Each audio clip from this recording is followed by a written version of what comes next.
Imagínalo así, un imperio que se extiende por 11 usos horarios, controlando la mayor masa continental del planeta. Durante siglos, esa escala geográfica fue la póliza de seguros definitiva de Moscú. Devoró al gran ejército de Napoleón, destruyó a la Wehrmacht de Hitler. El Kremlin calculó que la infraestructura militar industrial enterrada detrás de los montes Urales estaba permanentemente fuera del alcance del enemigo. Pero ese cálculo pertenece a otra era. En la guerra moderna, un territorio inmenso no es un escudo, es un flanco expuesto que ningún ejército en la tierra puede defender por completo, y Vladimir Putin está pagando el precio de aprender esa lección demasiado tarde. Fábricas que alguna vez se consideraron seguras a 1.600 kilómetros de la frontera ucraniana, ahora iluminan el cielo nocturno. Refinerías que Rusia consideraba intocables están convirtiéndose en cenizas. Esto no es fuego de artillería aleatorio, es una estrangulación logística ingeniosamente diseñada, cortando el flujo operacional del segundo ejército más grande del mundo, un ataque dirigido a la vez. Hoy presentamos la evaluación de inteligencia compilada final sobre la implacable doctrina de ataques profundos de Ucrania y desglosamos datos de evaluación de daños de combate recopilados después de que los satélites barrieron esas regiones tras los ataques, desde plantas de precursores químicos explosivos a 1.600 kilómetros dentro del territorio ruso hasta líneas de ensamblaje de misiles balísticos a 1.300 kilómetros del frente. Desde la catástrofe de seguros que paraliza la flota fantasma de tanqueros rusos en el Mar Negro hasta la sorprendentemente simple estrategia de globos que ha estado neutralizando la cobertura de radar de Rusia. Y analizaremos exactamente cómo toda esta devastación industrial hizo colapsar las negociaciones de paz que brevemente tomaron forma en Ginebra. Prepárense, vamos a fondo. Antes de poder evaluar la importancia de un ataque estratégico, necesitas comprender la geografía y el objetivo. Eso nos lleva a Gubaka, ubicada en la región de Perm de Rusia, una de las zonas industriales más remotas del lado europeo del país. Situada cerca de los montes Urales a lo largo del río Kama, Gubaka se encuentra a 1.600 kilómetros de la frontera ucraniana. En la doctrina logística militar, ese tipo de separación se clasifica como retaguardia estratégica segura. Fue precisamente ese razonamiento el que llevó a Putin a anclar uno de sus centros de producción química más críticos allí. Luego llegó el 17 de febrero. Informes publicados por United 24 Media y el Kyiv Independent documentaron cómo esa supuesta zona segura se convirtió en una pared de fuego. El objetivo era Metafra Chemicals. Esta no era una planta de fabricación ordinaria. Metafra es uno de los mayores productores de metanol que operan en toda Rusia y Europa. Según inteligencia circulada a través de la red Telegram de Astra, los compuestos producidos en esta instalación, incluyendo urotropina, hexamina y pentaeritritol, son precursores químicos directos para los explosivos y municiones que las fuerzas rusas han estado desplegando contra posiciones ucranianas. Imágenes autenticadas por Astra de residentes locales capturaron al menos 4 drones haciendo contacto directo con la instalación antes de desencadenar un incendio de escala masiva. El Ministerio de Defensa ruso respondió con su manual de negación estándar, anunciando que había interceptado 4 UAVs ucranianos sobre la región de Perm. Vale la pena señalar, el número de drones que Rusia afirmó haber derribado coincide exactamente con el número de drones que destruyeron la instalación. ¿Cómo viajaron esas aeronaves 1.600 kilómetros a través de uno de los espacios aéreos con mayor densidad de radar del planeta sin ser detectadas? Ahí es donde entra la unidad alfa del SBU. Business Insider informó que solo en 2025 las operaciones de la unidad alfa infligieron un estimado de 4.000 millones de dólares en daños a la infraestructura de defensa aérea rusa. El ataque a Metafra no fue un accidente. Durante meses anteriores, los operadores de la unidad alfa habían estado desmantelando metódicamente instalaciones de radar a lo largo de la frontera rusa y en el interior, junto con baterías Pantsir y S-400. Ese corredor de vuelo de 1.600 kilómetros hacia Perm no fue suerte. Fue una autopista invisible diseñada con ingeniería de precisión. Para apreciar lo que realmente exige un ataque de drones a 1.600 kilómetros, necesitas pensar más allá de una línea en un mapa. En ingeniería de aviación militar, esa distancia es un problema extremadamente complejo. El dron debe llevar suficiente carga explosiva para causar daño real, mientras reserva suficiente capacidad de combustible para completar la misión. Ese equilibrio es brutalmente difícil de lograr, pero el alcance no es en realidad la parte más difícil. La supervivencia lo es. Los ingenieros ucranianos tomaron prestado de una doctrina que las fuerzas aéreas occidentales desarrollaron para los bombarderos B-52 durante la Guerra Fría. Enmascaramiento de terreno, conocido en terminología operacional como vuelo rasante sobre la tierra. En lugar de volar en una trayectoria recta a altitud, estos drones trazan los contornos naturales del propio paisaje. Siguen coordenadas GPS preprogramadas que los llevan hacia valles fluviales, bajo el dosel forestal, a lo largo de los cauces de ríos como el Volga y el Kama, rozando el terreno a docenas de metros por debajo del horizonte de radar de las instalaciones terrestres rusas. Mientras la unidad alfa del SBU crea agujeros en la cobertura de radar, los drones usan la vasta geografía de Rusia como camuflaje contra sus defensores. Es una forma de judo estratégico, convirtiendo la ventaja definitoria de Rusia en su mayor vulnerabilidad. Si el ataque a Perm fue para paralizar la cadena de suministro de municiones, la segunda operación, lanzada casi simultáneamente en el Mar Negro, apuntó directamente a la circulación financiera de Rusia. Cuando los primeros informes llegaron, la mayoría de los analistas notaron que una terminal había sido golpeada y siguieron adelante. Pero el panorama real detrás de ese humo es mucho más significativo.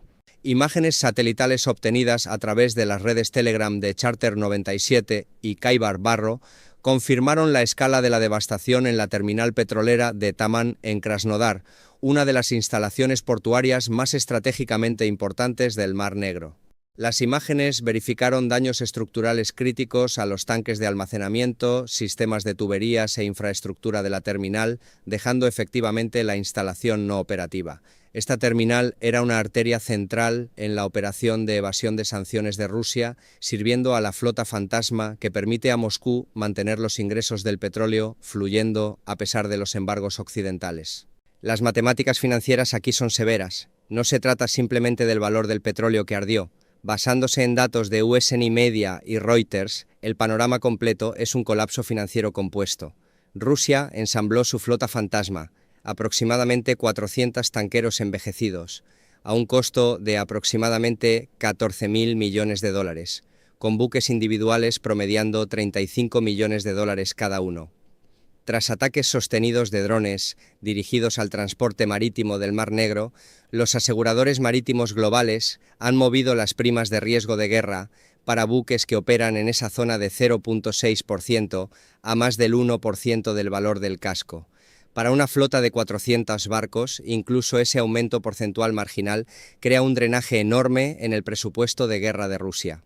Añade a eso un colapso del 30.2% mes a mes en las exportaciones de combustible a través de las terminales del Mar Negro y el Mar de Azov desde noviembre de 2025, una pérdida de 420.000 barriles por día, y el cuadro de hemorragia financiera sistémica se vuelve innegable.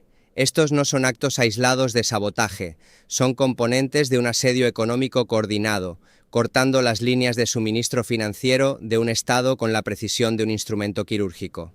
Y bajo la superficie de la destrucción del Mar Negro hay una segunda herida financiera que la cobertura principal ha ignorado por completo: la crisis de reemplazo tecnológico. Una terminal petrolera no es solo una colección de grandes tanques metálicos. Está construida alrededor de software de control SCADA altamente especializado que gestiona sistemas de presión interna, bombas industriales de alta capacidad con etiquetas de precio de 7 cifras y sistemas de válvulas de aleación patentados. Antes de 2022, Rusia obtenía toda esa infraestructura crítica de líderes tecnológicos occidentales, incluyendo Siemens y Honeywell. Esas empresas ya no operan dentro de Rusia. Cuando la terminal Taman ardió, Putin no perdió solo un flujo de ingresos petroleros, perdió infraestructura tecnológica irreemplazable que no puede reconstruirse a través de los canales de suministro actuales. Los componentes necesarios para restaurar esa terminal están completamente embargados. Las alternativas chinas no cumplen con las tolerancias industriales requeridas. Para obtener una sola bomba de reemplazo a través de los canales disponibles, Rusia debe construir un laberinto de empresas fantasma, enrutar envíos a través de naciones de terceros a costos enormemente inflados y aceptar tiempos de espera medidos en meses, asumiendo que el esfuerzo incluso tenga éxito. Esta es la profundidad estratégica de las operaciones del SBU de Ucrania. El objetivo nunca es solo destruir una instalación, es atrapar esa instalación en un punto muerto de reparación tecnológica del que no hay salida limpia. 100 millones de dólares en daño inmediato se compone en miles de millones en parálisis de infraestructura extendida a lo largo de un cronograma de recuperación prolongado. Ahora la pregunta obvia, incluso con las defensas aéreas cegadas, ¿cómo mantiene Ucrania el apoyo logístico para ataques que llegan tan profundo? La respuesta involucra una de las combinaciones operacionales más ingeniosas de este conflicto: combinar tecnología heredada con inteligencia artificial de vanguardia. Según reportes detallados de English NB, Ucrania ha integrado globos militares en su infraestructura de ataques profundos. En la superficie, eso suena casi arcaico. En la práctica, es una solución elegante a un problema persistente. Los drones convencionales son vulnerables a la infraestructura de interferencia GPS de Rusia y pueden ser identificados por patrones de firma de radar. Un globo que opera a través de condiciones meteorológicas es funcionalmente inmune a las contramedidas de guerra electrónica. Su sección transversal de radar es suficientemente inusual que los sistemas de detección automatizados frecuentemente fallan en clasificarlo como amenaza. Ucrania despliega estos globos procesando datos de vientos predominantes, usando modelos meteorológicos impulsados por IA para identificar corrientes atmosféricas que fluyen hacia el este y los transportan profundo en el espacio aéreo ruso con un gasto mínimo de energía. Equipados con células solares y capaces de corrección de curso autónoma, estas plataformas pueden estar funcionando como plataformas de lanzamiento aéreo para drones de ataque. La teoría operativa es que los drones que llegaron a Perm hicieron el viaje por encima de la altitud de detección de radar bajo estos globos a través de la frontera rusa, luego se separaron y descendieron en los últimos cientos de kilómetros para atacar sus objetivos. En el espacio aéreo sobre Moscú, globos ucranianos volando a aproximadamente 10 kilómetros de altitud ya han interrumpido supuestamente las operaciones de aviación civil, algunos supuestamente portando ojivas. La doctrina militar es clara en este punto. Una campaña exitosa de ataques profundos no es un evento único. Es una serie sostenida y escalante de golpes coordinados. Los informes de inteligencia publicados a través de Charter 97 y Kyiv Independent el 19 y 20 de febrero confirman que Ucrania no redujo el ritmo de las operaciones, lo aceleró. La refinería de petróleo Uca en la República de Komi fue atacada desde aproximadamente 1.750 kilómetros de distancia, estableciendo un nuevo récord de distancia operacional. Luego vino el titular que genuinamente impactó a los analistas militares. Una instalación directamente involucrada en la producción de misiles balísticos, a 1.300 kilómetros de la frontera ucraniana, fue atacada por UAPs. El momento no fue una coincidencia. Habiendo interrumpido el suministro de precursores químicos en Perm, Ucrania siguió inmediatamente atacando los sistemas de entrega que esos químicos eventualmente armarían. El interior estratégico supuestamente intocable de Rusia se ha convertido en un espacio de combate disputado. Esta campaña expone un dilema fundamental que los planificadores militares rusos no pueden resolver, lo que los estrategas de la Guerra Fría llamaban el problema de la manta corta. Ninguna arquitectura de defensa aérea existente, independientemente de su sofisticación, puede proporcionar cobertura adecuada simultáneamente al territorio nacional más grande del mundo. Cuando Ucrania ataca un objetivo de alto valor en Perm, o la República de Komi, obliga al Estado Mayor ruso a tomar una decisión ineludible. Para proteger esos activos industriales de miles de millones de dólares, Moscú debe reubicar físicamente baterías S-400 y Pantsir lejos del frente ucraniano y reposicionarlas cientos de kilómetros en el interior. Y cuando ese paraguas de defensa aérea es retirado de la línea de contacto, todo lo que Rusia tiene estacionado en el frente queda repentinamente expuesto a misiles suministrados por Occidente y drones tácticos ucranianos. Un solo enjambre de drones enviado a la retaguardia estratégica de Rusia efectivamente despoja a todo un batallón ruso de su cobertura de defensa aérea en el frente. Ese es el dilema que el Estado Mayor ruso no puede resolver estratégicamente. Forbes señaló algo que merece atención significativa. La campaña de ataques profundos de Ucrania lleva peso diplomático junto a su propósito militar. Cuando los representantes ucranianos llegaron a las conversaciones de paz de Ginebra, llegaron portando evidencia tangible de apalancamiento estratégico. El mensaje incorporado en esos ataques fue directo: si esta guerra continúa, sus refinerías, puertos e instalaciones de producción seguirán ardiendo desde 1.600 kilómetros de distancia. La narrativa de fortaleza de Rusia y el colapso ucraniano estaba siendo directamente contradicha por imágenes satelitales y primas de seguros en aumento. Como confirmaron Swissinfo y Charter 97, esas negociaciones en Ginebra concluyeron sin ningún progreso significativo. En lugar de aceptar la realidad de una posición militar debilitada, la delegación rusa aplicó la doctrina estándar de deflexión del Kremlin y se retiró. Putin no podía permitirse hacer las concesiones diplomáticas que la situación militar justificaba. Hacerlo habría destrozado la imagen de dominio de la que depende internamente. Y así, coherente con el comportamiento de todo líder autoritario que pierde terreno en la mesa de negociación, Putin recurrió al instrumento que mejor conoce: violencia masiva. Con su infraestructura de producción estratégica recibiendo golpes sostenidos y su red de defensa aérea llena de puntos ciegos, Rusia respondió en la noche del 20 de febrero con un masivo bombardeo de misiles balísticos contra ciudades ucranianas. Estos no son los ataques de una fuerza militar que opera desde una posición de fortaleza. Son los golpes de un combatiente que ha perdido el intercambio técnico y ahora lanza golpes desesperados para anotar cualquier cosa que parezca una victoria. Rusia es incapaz de proteger sus propias instalaciones del ataque aéreo, por lo que intenta fabricar apalancamiento psicológico atacando la infraestructura civil y energética ucraniana. Pero hay una ironía operacional crítica aquí. Mientras los ataques de Ucrania golpean objetivos de producción y logística que degradan la capacidad de combate rusa, los ataques de represalia de Rusia están agotando sus propias reservas finitas de misiles contra objetivos sin valor en el campo de batalla.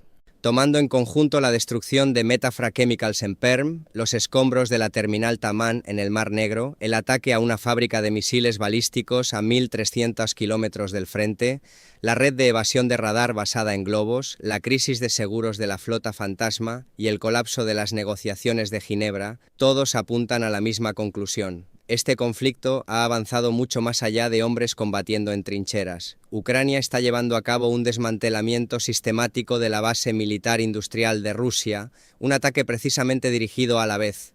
El espacio aéreo de Rusia ya no es soberano en ningún sentido operacional significativo, sus arterias financieras están siendo constrictadas, su arquitectura defensiva está siendo estirada más allá del punto de quiebre, y la respuesta del Kremlin en Ginebra, volteando la mesa seguida de ataques de misiles balísticos contra objetivos civiles, es la señal más clara posible de que no existe ninguna solución militar a esta situación dentro de las capacidades actuales de Rusia. Rusia ha apostado por una guerra de resistencia. Con cada fábrica que arde, cada tanquero retirado de servicio y cada batería S-400 reposicionada lejos del frente, esa apuesta se vuelve más difícil de sostener. Esa es la evaluación de hoy. Si quieres mantenerte al tanto del panorama de inteligencia y no perderte el próximo análisis extendido, dale suscripción y activa las notificaciones. Ahora quiero escuchar tu opinión. ¿Crees que la creciente vulnerabilidad de los 1.600 kilómetros de Rusia tiene el potencial de desencadenar una seria crisis de confianza entre el círculo interno del Kremlin? Pon tu análisis en los comentarios. Mantente alerta. Piensa tácticamente.